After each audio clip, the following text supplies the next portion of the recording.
Go for it. Hey guys, today we are doing a volcano experiment and We're going to learn about what happens when you mix baking soda and vinegar. It makes a gas.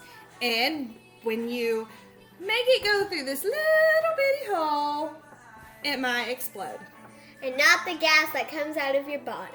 Oh my gosh. All right, are we ready? Okay. Yes. Pour in your vinegar. Slowly. It didn't matter. And fast. All right. We're going to put in some red dye. To make it look like a real volcano. Okay.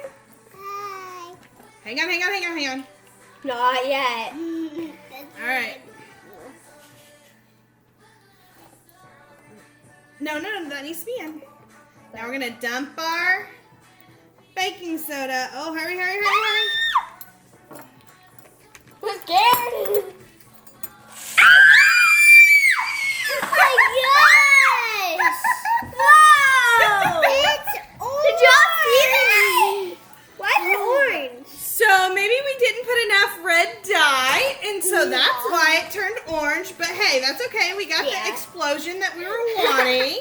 That's fun. Yeah, that was really Last fun. time it went. Now it smells like vinegar. Ugh. So, It's good. all right. Well, thank y'all for watching. Bye.